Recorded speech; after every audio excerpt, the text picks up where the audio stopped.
Welcome everyone! It is Monday, October 31st, 2022! And guess what it is? As you can see, Happy Halloween! Alright, that is about as much enthusiasm as I'm going to have today. As you can see, if you watched my YouTube short on Saturday where I was doing, the Pamela Pumpkin Halloween dance, which was pretty awful, I must say. I was pretty bad at it. Anyways, we still have Wednesday morning coming. NFL punishment. I did have a winning week this week with the Brownies. Thank you, Brownies, for having my back, since the Cardinals certainly did not this week. So I went 3-2. I'm at 59.5% on the year. My goal is 60 on my best bets, 58% on my regular picks, which, I don't know, I'm going to have an amazing finish for the last 10 weeks to get there.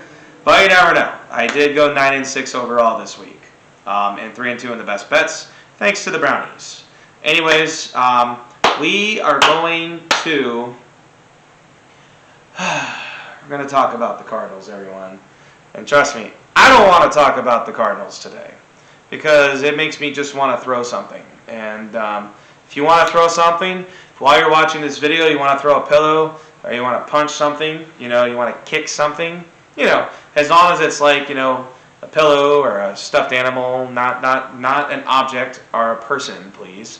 When I mean an object, I mean don't kick your wall, don't kick your dresser, don't kick your television. I know you want to kick that television that you probably watched the Cardinals Vikings game on. Don't throw your phone if you're watching the game on your phone. Don't do that, okay?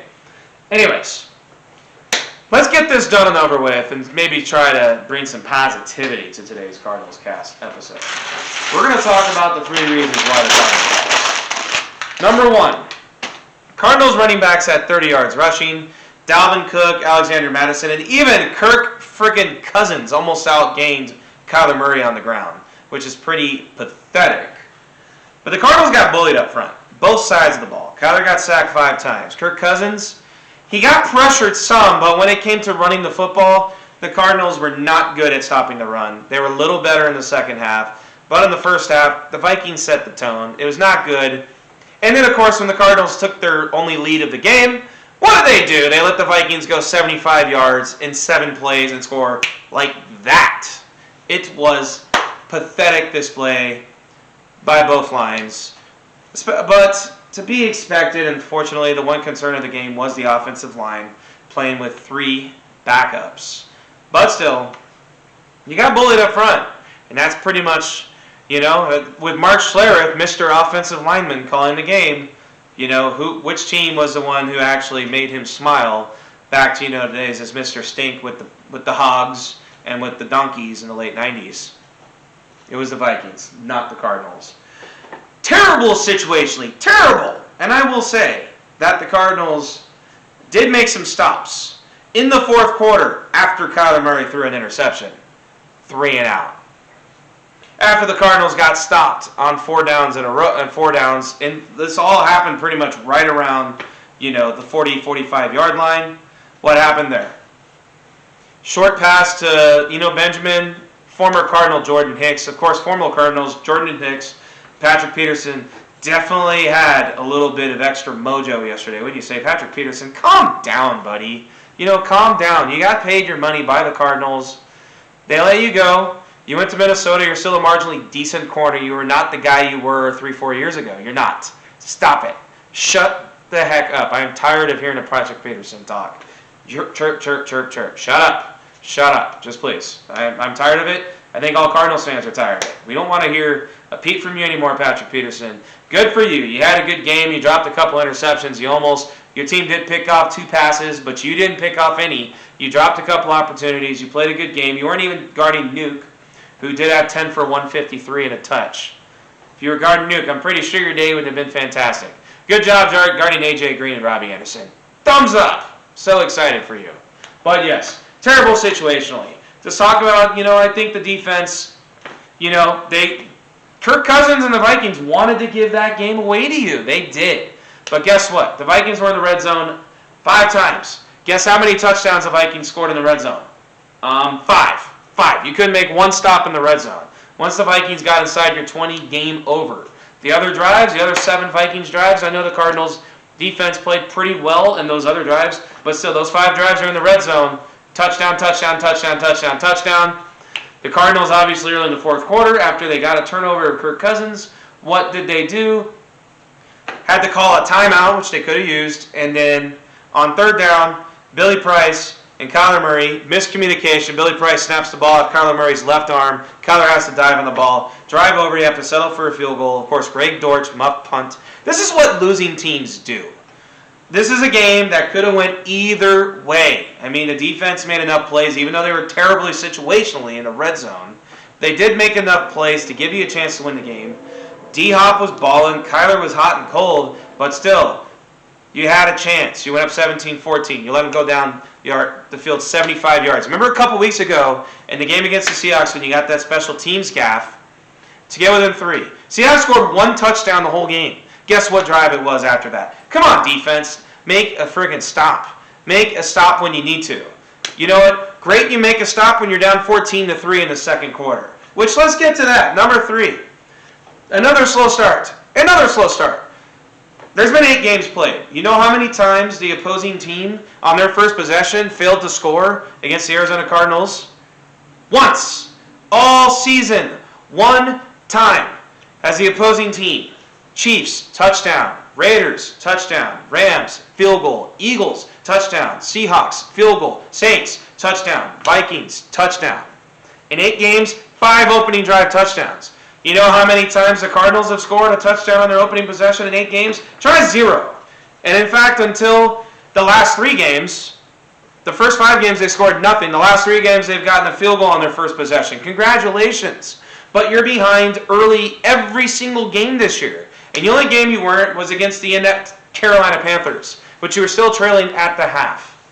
The only game you were not trailing at the half is thanks to Andy Dalton throwing 2 pick sixes. How often do you get 2 pick sixes? This game against Seattle, we're going to talk about that now. Okay.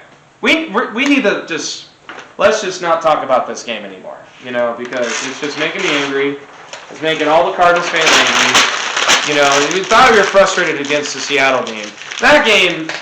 This game is like twice as frustrating, and I know the Vikings are now 6-1. But I even told you going into that game, the Vikings are not as good as their record shows. It proved it this game. The Cardinals had ample opportunities to steal this game, and they just flubbed it. You're in the red zone, have a chance to take the lead down 28-23. Snap goes off the quarterback's arm. Kick a field goal. Stop the Vikings 3 and out. Then Craig Dortch, who's been a huge asset this year, muffs a punt. Muffs a punt when you had a chance. And then all of a sudden, Greg Joseph, for the second straight year, trying to give you the game, blinking an extra point to keep it a 1-score game. Let's see. 4 drives. Driving a little bit. Interception. 3 drives. Second drive, as I said, fail, on 4th down after D-Hop had his 1 drop of the year, and I'm not going to get mad at D-Hop, but that was a big drop. But still, 4th down.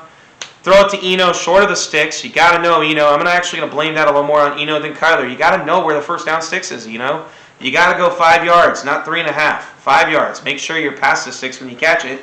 Got a guy blanking in you, so when you catch it, you have a first down. And then the last possession, you have the best Hail Mary. We already saw it 2 years ago against the Buffalo Bills. You remember this? All you need to do is spike the ball on 3rd down and give yourself an opportunity on 4th down. You're at the Vikings 47. Have Kyler buy some time. Instead, no, they snap the ball. Kyler loses his footing. The play was just a mess from the get-go. And Kyler gets sacked, and the game is over. And it was as I said, it was infuriating. It was absolutely infuriating. And really, I would say all 3 of those reasons, obviously the slow start as well, which I forgot to add. Well, I already added it. I don't know. Anyways, all right, what's next? Got the Seahawks again, 3 weeks later. Since the Cardinals lost to the Seahawks, it's been the first of 3 double-digit victories by the Seahawks. We thought the Seahawks were going to win 3 games total. The last 3 weeks, they won by 10, 14, and 14. And really, the Giants game was closer than the score would indicate. It was tied going into the 4th quarter. However, Geno Smith came up with a couple of big drives to pull away the game. Now, we're at week 9. and the Seattle Seahawks have a chance to bury you. Pretty much as simple as this. You lose this game, the season is over. Kyle Odegaard on Twitter saying, trade J.J. Watt. There is too much damn talent on this team, and I know that Football Outsiders, I read the tweets, is giving the Cardinals a 4% chance. They're plus 1,200 to win the division. But to be honest with you, there's enough talent on this team that the division could still be won. Do I think it's going to be won? No, I don't. But do I think the Cardinals still have a chance to make the playoffs? Yeah. But is it going to take change of fortunes? Yeah, it is. But with DeAndre Hopkins, this offense is so much better. I mean, it is a functional offense. But you need to stop getting out of your own way. We need the defense to make a damn play when it matters. It's great to make plays, when you're losing by 2 scores. But when you're losing by 1 score, just score it on offense. We need the defense to have some momentum on these road games. I mean, this back-to-back weeks, the Seahawks and now the Vikings. Whenever the Cardinals get some momentum, the defense cannot. I mean, it cannot. It cannot be understated. I know it was early in the third quarter. Not be understated when you took that 17-14 lead that you let the Vikings go through you like a hot knife through butter to score a touchdown. Easily. It was absolutely infuriating. And, of course, the Vikings got their last 2 touchdowns on short fields because Kyler Murray's interception where he was thrown into no man's land. I know that the pressure forced the throw. It still was a bad decision. And then, of course, the muff punt by Greg Dortch, which actually was not the nail in the coffin thanks to Greg Joseph. Anyways, what's next? Okay, back to what's next. I'm getting distracted. Here's what's next. You probably got to win all 3 of these division games. But at minimum, you got to win this week. At minimum. I would actually say you have to win the next 2. At minimum. And in that game in Mexico, if you lose it to the Niners, okay. You're going to lose a tiebreaker to the Niners. The only way you're going to win tiebreakers, to be honest with you, in this division, because the Niners are 3-0 in the division, is if you sweep the Niners and you win the next 2. You got to go 4-2 in the division. So I would say you go 10 and you're going to have to go 10-7 to win this division. You're going to have to go 9-8 to make the playoffs. The win over New Orleans may actually come in handy because you might have a tiebreak over New Orleans because New Orleans could go 9-8. There's a hell of a lot of talent on that Saints team. And maybe Tampa gets their ish together. We'll see. So you have some big games. I mean, pretty much all the division games, the Atlanta game and the Tampa game are all going to be big. But here's the deal. You lose to Seattle, those last 8 games don't mean crap because your season is over if you lose to Seattle. This is a must-win game. And I still think, and I know that Gino's playing out of his mind this year, I still think the Cardinals have the far more talented roster. And honestly, everyone's going to say you're stupid. The Cardinals should win this week. They should. Now go out there and prove it. We're going to talk about the power rankings tomorrow. No worries. The Cardinals are not in the bottom 5. But